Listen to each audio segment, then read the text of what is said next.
Mon nom c'est Abraham Manconce Samuel. Je suis béninois, plus précisément de Ouesséouagoudo, département des collines, spécialiste en technologie blockchain et crypto-monnaie. Nous devons savoir que, qu'on veuille ou pas, le monde évolue. Et comme l'a dit Héraclite, il n'y a de changement que le changement lui-même.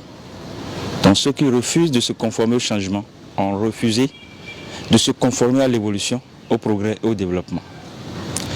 De point de vue monétaire, nous ne sommes pas sans savoir que nos parents ont utilisé les trocs, d'autres fois des monnaies marchandises, d'autres fois encore des monnaies métalliques, les courriers en Afrique, et nous sommes aujourd'hui en train d'utiliser ce qu'on appelle les monnaies fiduciaires, basées sur la fiducie, c'est-à-dire la confiance en un gouvernement, en un État ou en une région bancaire ou monétaire.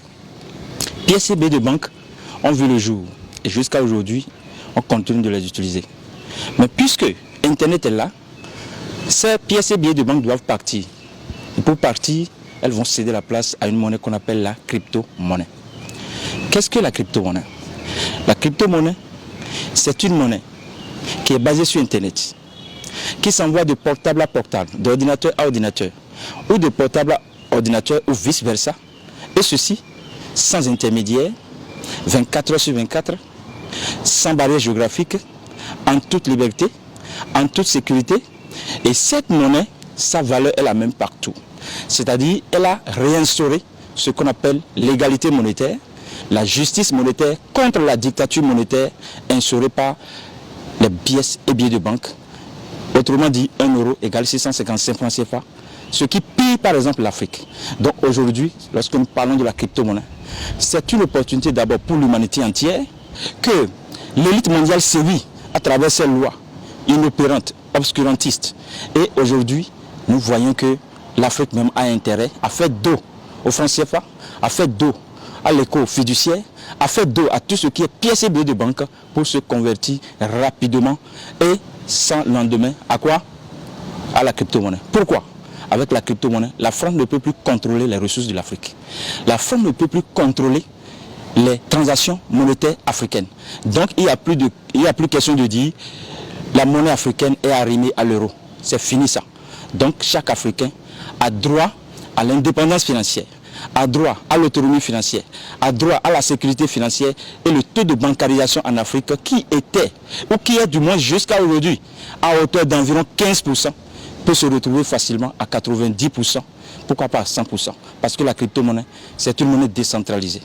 C'est une monnaie décolonisatrice, c'est une monnaie dématérialisée, démocratique, et c'est une monnaie enfin qui permet à chaque personne de faire les transactions de partout où on est, ou de partout où il est, et partout où il ira.